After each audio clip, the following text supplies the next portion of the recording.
Hello, everybody. Welcome back to Gotta Get Running. I'm Phil Hargis, and this is Chris Farley. Chris, good to see you again. Good to see you, man. 2 shows in a week. Yeah, man. Wow, Can you believe it? that's awesome. It's the busiest time of the year for running. Gotta Get Running's blowing up, man. Really awesome. There's a lot of awesome races going on with the 4 Courts 4 Miler coming up. A lot of Pacers races have come and gone, and we got a lot of great ones to go. A lot of big races that we're talking about that are coming up here soon. This one that we're going to talk about tonight, though, a lot of people are really excited about and it sold out, really the fastest I can remember in recent memory. Yep. We're talking about the Suntrust Rock and Roll USA Marathon and the Carefirst Rock and Roll Half Marathon. That's right, man. I'm really excited. We got a couple people from competitor group, and let's bring them in. You're going to have to pronounce their names because I botched it. You leave all the heavy lifting to me. We got the heavy metal here tonight. But we do have Malain McCormick from the competitor group. Why don't you go and take a second and introduce yourself and tell us about your title and what you do with the competitor group. Yeah, good evening. Thanks you guys for having me on. I am the event director for Rock and Roll USA and manage 5 of our races across the country, and are delighted to be able to do that here in our nation's capital. And we're excited to have you here for sure. And over here we have Mike Proulx. Mike is kind of a local guy here to Washington, D.C. Why don't you tell us what you did for competitor and what brings you to D.C. and the Rock and Roll USA Marathon, Half Marathon weekend? I am, I guess, the voice of competitor here in the Mid-Atlantic. I work here in the D.C. area, so I'm kind of a local competitor guy. Malain's been here for about 2-3 months now working on the race. But I call myself a local now. That's good. But, and I work on the sales side of things for our magazines and our races here in the Mid-Atlantic. That's awesome. So you guys, this first year here, I'm in D.C. with stores here, and we're really excited to have a competitor group race. Tell us about this event and kind of the history of the event and how you guys took it on. Well, it's obviously, as you guys know, the inaugural Rock and Roll USA here in D.C. We've been managing these events since 1998, and it's a part of our national series, an international series. And we've joined partnership with the Greater Washington Sports Alliance to kind of take the event to the next level. This is the only event that's run entirely in Washington, D.C., and we wanted to put that stature up to the national field. So we're excited that we've been able to partner with the Sports Alliance to bring this to the field. And as a local, you might be able to know what it's been talked about in the waves. It's been, the energy's been awesome, as Phil and Chris can tell you. It's been, ever since the announcement, it's been great. The race sold out a couple months in advance. The expo is completely sold out. It's been fun, and it's exciting, and it looks like we might have some good weather, too, coming up. And what is it about the competitor group? What are these rock and roll marathons? What makes them different and special? Well, from what I've always been told and what I see out there is we make running accessible to all. You look at Michael, you look at me, we're running the same race, but we're 2 completely different athletes. Mm-hmm. So this is about inclusion instead of exclusion. And the way to make it fun is to put live music out there. Make it a party, make it an event, put cheer squads out there cheering you on. So getting to that next mile is always easier. Or if you're faster, you might want to slow down a little bit and listen to the bands. But maybe that's just me. Well, and that's how we started, 1998 in San Diego, with the idea of making a marathon, a half marathon, opening it to more people. You don't have to be super fast. It should be for everybody. And the way you do that is you make it fun. And so we have music all over the course, live bands every mile, cheerleaders on the course, huge party at the end, finish line, live music, beer garden. So just started in 1998 in San Diego and kind of brought that to other parts of the country, just opening up races to more people. And now it's actually grown to become an international. Some of the rock and roll events are now international. Is that something new and a new direction that you're going with that? And you got it definitely is. We have Madrid, Edinburgh, Lisbon. We're trying to bring the rock and roll brand internationally. We have a lot of interest nationally to go over there and to run a rock and roll. People are more likely to travel overseas if they know the product they're going to be getting. And luckily with rock and roll, they know they're going to go over there. They're going to have a great experience. We're also trying to revolutionize running over there. Michael can kind of speak to the running landscape and what it looks like in Europe compared to America. It's a lot different. I think we talked earlier about some of the opportunities that we have in our expansion in Europe. And racing in Europe in general is very fast and very male-dominated, which is kind of different than our kind of model. So we're excited to kind of test our model over in some of these European markets. And yeah, it's interesting. Looking at the race statistics I have here, you guys are 64% female, and that leaves 36% for the males. and you're kind of in the average age of the 30-ish to 40 range. Is that correct? Is that the person you're talking to? We are. Being a destination-based series, it's about going to a city, experiencing the city, and girls like to do that with their girlfriends, of a certain age. So we're seeing that as catering to girls' weekends. They're coming in town, staying a couple of days. They might have a friend that lives there that they're visiting, but you definitely see that across the series, and really across running in general is what we've seen is it's really going towards more skewed towards female participants. So you've been here for 2 months, Malain, right? Yes. And so you've been working on the logistics of the Rock and Roll DC, am I messing that up? It's Rock and Roll USA Marathon. So what can we expect that's different maybe from the years past? I think the most different thing is just the bands every mile. It's going to be of a higher level of production value. So you're going to see, a higher level of branding and awareness, and it's going to be it's going to be an event for a person. I mean, this is going to be a signature event for someone to participate in. We want them to feel like they are a part of something great, and they are, because this is a huge accomplishment for so many of you guys. And it's what rock and roll does. It elevates these events and makes them feel a part of special. And let's just back up a little bit. This event's going to go down on March 17th, 2012. It's an 8 a.m. race start. It's obviously it's at the same starting line as years past, which is down by the RFK Stadium. Correct. And there's bands at the starting line and everything. Correct? Is there? Let's take us from start to finish, the starting line and how that goes down, and what the runners can expect on race day. Well, let's start with the expo. We have a 2-day health and fitness expo that runners need to attend to pick up their race number. They're also able to pick up one packet for a friend or family. So you can, if your friend needs to stay in, you can pick up their packet for them. And that'll really give you a time to walk the space, because you're going to see the start, you're going to see the finish. It's all right outside the Armory and the Armory Mall. We start on C Street the 19th. So going to the expo allows you to get a feel for that. And stake out the porta potties too. Stake out the porta potties. Know where you're gonna start stretching, where you're gonna do your warm up, and just knowing the lay of the land is always helpful. But come race day, we're telling everybody to arrive early. It's a much bigger race than it has been in previous years, to the tune of a couple of thousand. So as locals, as I'm becoming to come one, we know that the traffic is always an issue. Getting around the city is difficult at times. So we're opening the Metro an hour early than it normally runs, with a 6 a.m. opening on the Metro. We're asking runners to arrive early so that they're in their corrals ready to go when that gun goes off, because nobody wants a stressful race day experience. So getting there early and planning ahead is always helpful. But first thing you're going to do, if it's going to be a cold day, you're going to pack your gear at the gear check in the Armory Mall. Then you're going to walk out to your corrals. We have 27 corrals. They start from CN 19th. Wrap all the way around to Armory Mall. Once that gun goes off, we'll start releasing corrals in waves to allow for runners to get into their running pace. It takes about 45 minutes to get all the runners across the start line. And then you're going through the ultimate tour of DC. And if you're a half marathoner, you're going to split at mile 12.6 approximately in the East Cap area. You're going to finish down RFK. Now the marathoners are going to get to do a portion of their previous course before, say hello to some of the half marathoners, the ones that I would be, the ones in the back of the pack. And then the marathoners are going to get a tour of going down across the river, going through Anacostia, and coming back using East Cap to get back to RFK Stadium.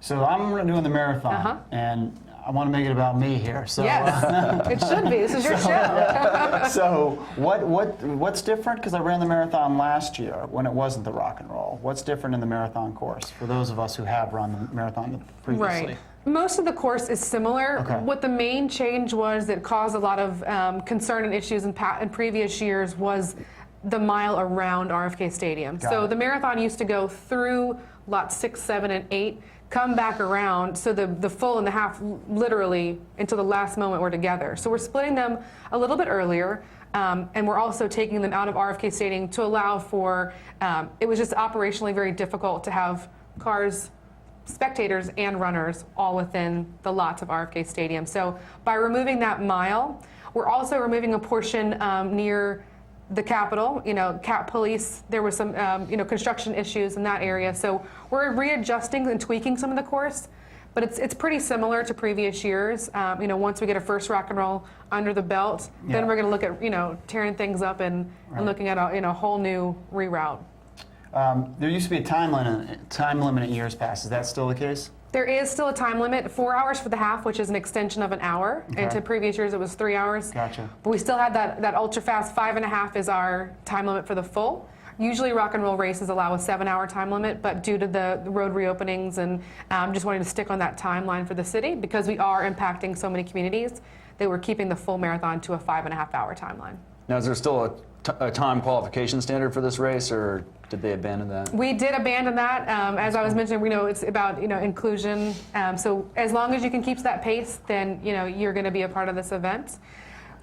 Some of the things that we do, if you are falling behind, we have the tail wagon. They can pick you up and put you a little bit closer, and nobody has to know you got it that. Yeah. We'll just get you back on pace and get you out of the van and let you keep on running. Cool. Michael, maybe you can talk to us about some of the great sponsors that you guys have. A couple of the main sponsors, obviously the Suntrust, sponsoring the marathon, and Carefirst, sponsoring the half marathon. Yep. So those are the two biggest names here locally. Certainly, a lot of names throughout our series across the country. Names like Brooks. Right. So they'll have a nice presence at the expo, and we talked about it being some raised amount of feeder and excitement, and I'm sure they'll present themselves well there at the expo. We definitely, it's kind of a signature of our races, like the expo, to be more than just a place to pick up your number, place to walk around, do some shopping, see new products, but also to feel the energy. Because the race weekend's all about the energy. People have trained for 4 months for this thing, and it's all come down to that time. And people want to share that being around fellow runners. And so we try to make those expos a lot more of an event. Yeah. I like those jackets. I think I can tell you where to get one. It's pick one of these up at the expo in the Brooks merchandise area. That's great. Oh, Yeah. that's good. And some of the other events. So we got the expo. We haven't touched on the ING Kids Rock. Maybe you guys can talk about that a little bit. Yeah, the ING Kids Rock, we want to make running, we want to instill a love of running for children. Because, if you teach them young, they will continue these models, when they're our ages. But this program has been around for approximately 12 years, started in Nashville with 35 kids. They trained for 25 miles, and then they run their final mile on the marathon finish line. So they're completing their first marathon as junior racers. We've seen, enormous growth in this series. We'll have 7,000 kids in Nashville. Wow. This will be our first year in Washington, D.C., and we're excited to say that we'll have 1,000 kids. Wow. Great. And with our partnership with ING Run for Something Better, they donate scholarships for underprivileged youth that couldn't participate in a sporting event if it was left up to their own means. So we've had, Bernard Elementary has committed 500 students to participating, and they've been training just as hard as you have. Yeah. Right. They're That's out there running every day with their teachers, logging their miles, and they're going to finish their marathon. And so they're on running Friday. 25 miles, and then Friday before the race, they'll run their 26. Yep. Wow, that's awesome. Try to give them that same experience you guys And have. then there'll be a finish line shoot and all that stuff. Yeah, Oh, fantastic. they'll get their medal, they get a Yeah. goodie bag, a T-shirt, all of the elements that us adult racers love to get. The swag and the experience of finishing like- and completing. Just like that right there, Steve, on camera 2. We get these really cool, you get these heavy medals at the end of the races. The kids are going to love them, and all the racers love these things too. These are some of the best medals you'll get out there in a marathon or a half marathon. They're awesome. So let's talk about the rest of the race. I mean, a lot of the things, when you get these medals, the volunteers are sitting there, they're passing those out to you. I mean, how are you guys doing with volunteers? Are you filled up, or can we help you get some more volunteers out there? We always love an extra couple of hands. It's all about involving the community. So whether or not you don't feel that you can run, there's ways to get involved, whether or not spectating, volunteering. We have volunteer opportunities at the Health and Fitness Expo on Thursday and Friday, at the start line on Saturday, and of course at the finish line. And we also have water stations along the course that require volunteers. So you can always visit rnrracecrew.com to look at those opportunities.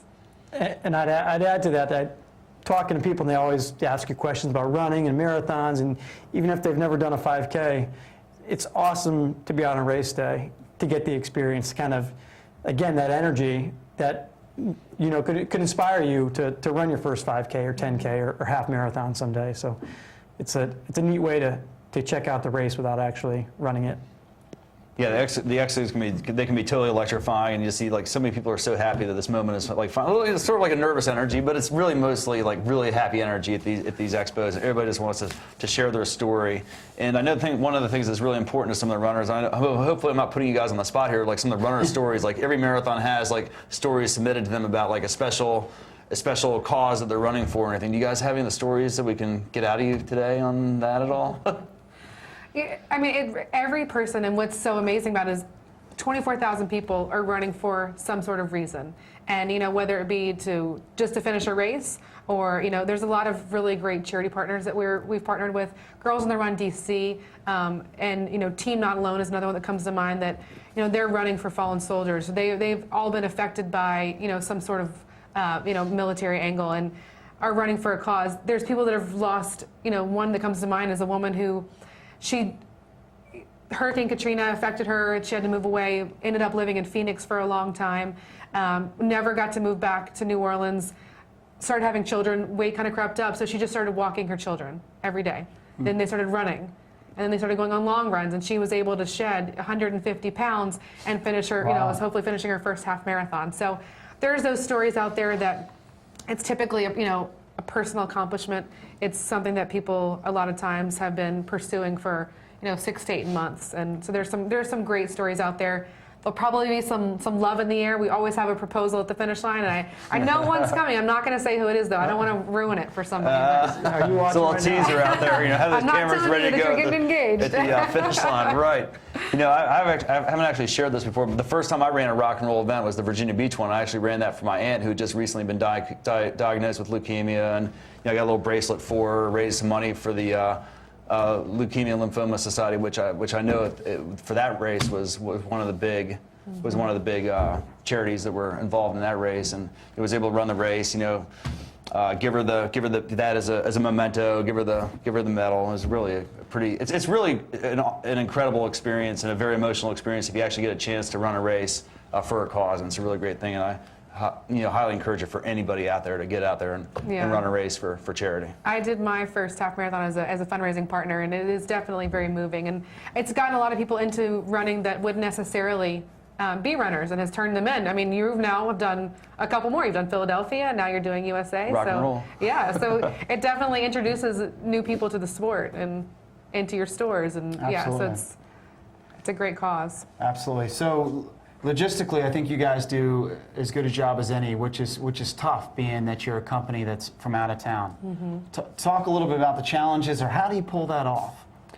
These events, what I've always said is it's a 13-month process. Mm-hmm. So right now we're already planning for next year, and so what that takes is it takes time, and it takes a lot of intense energy, and we make at least 12 trips to a market every year, and there's 15 of us that work on every one event, from operations to marketing to communications to venue management. So you make you said 12 trips to each market, so each race that you have. Yeah, so each race, if I manage 5 and he manages 5, we're in those markets a lot, and we're really committed to making this a successful event. We're in the nation's capital. You guys have bestowed upon us the honor of being a part of your city.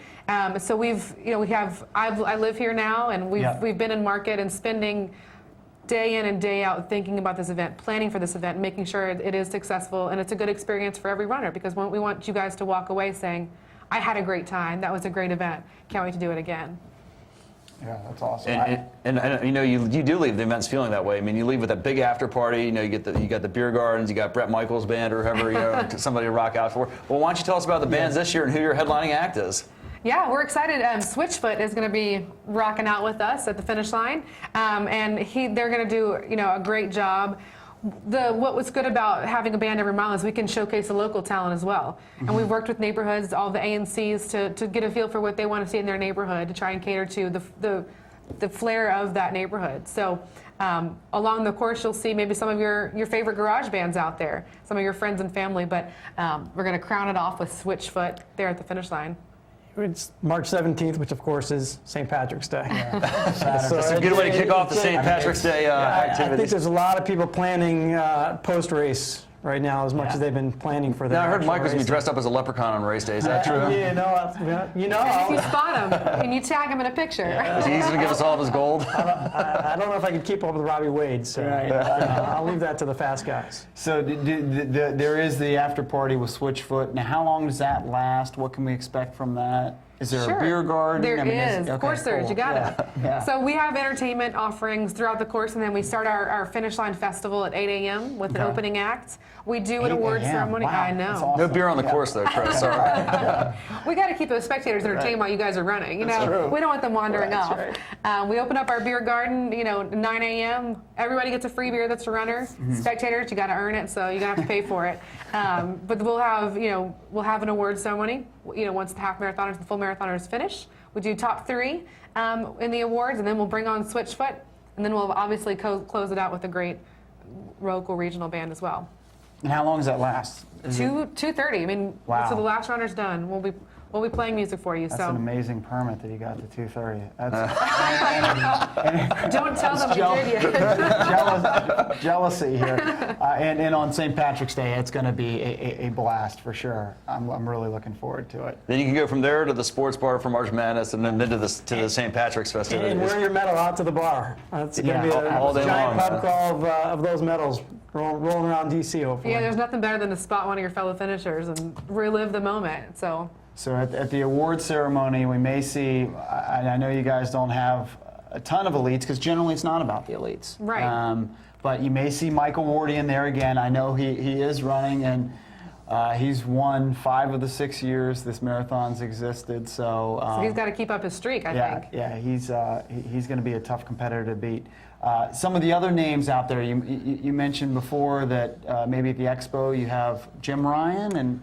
We will have a great expo clinic schedule with Jim Ryan, talk about, Fast Smile, talk about his experience carrying running into, the office. Yeah. We also have Josh Cox, who will be speaking, as well as Dr. Andy Baldwin, who are all notable runners in their own right.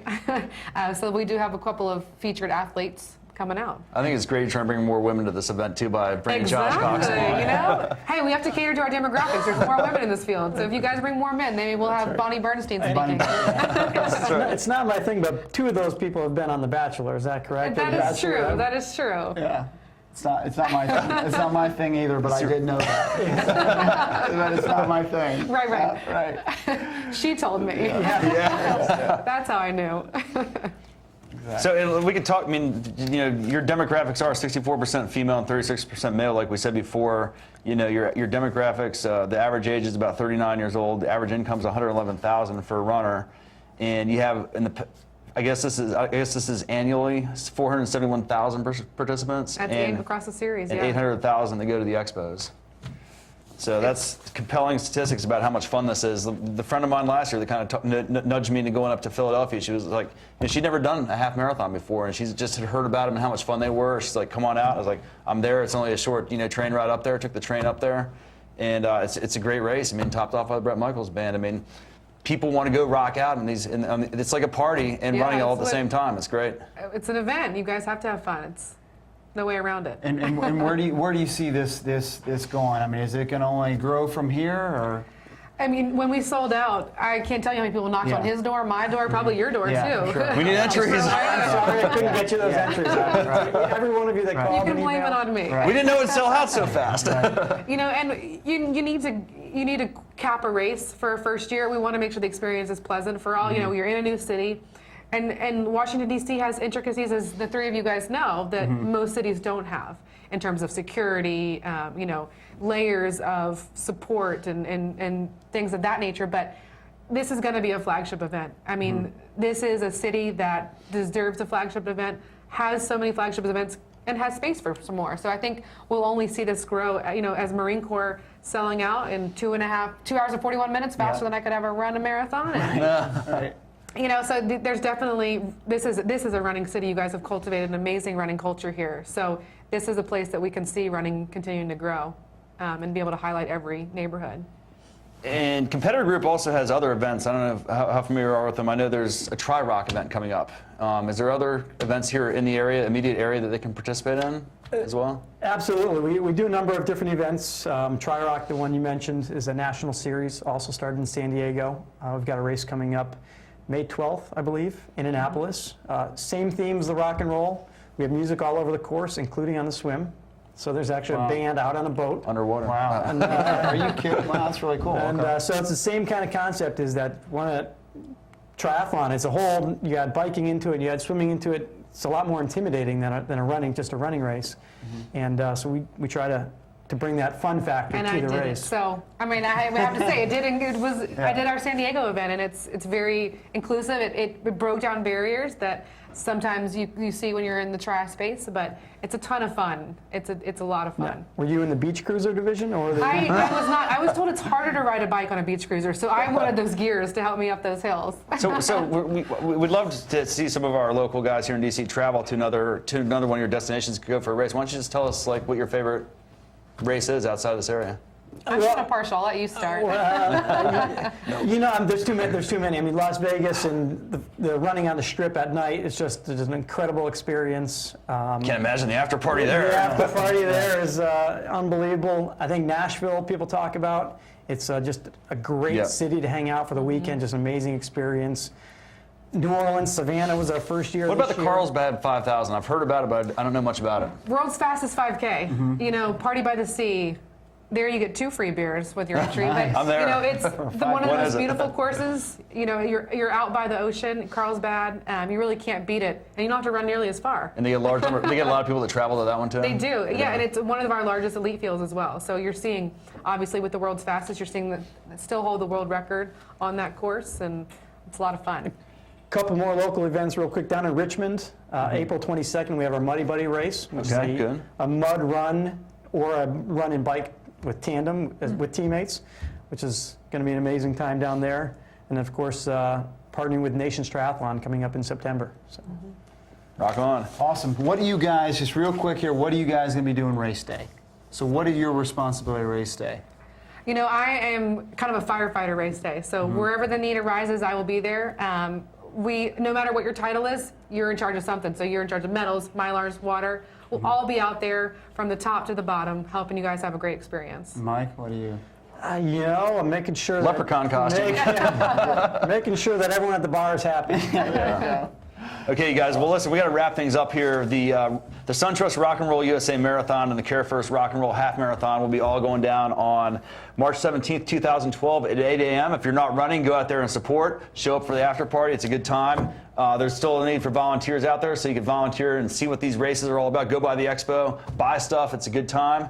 It's an awesome race. The Rock and Roll Series does a great job, and I'm really looking forward to running this race. Malain, Mike, thanks for joining us on the show. Thank you for having us. Thanks for having us. And for Chris Farley, I'm Phil Hargis, and we will see you guys next time on Gotta Get Running. Goodbye, everybody.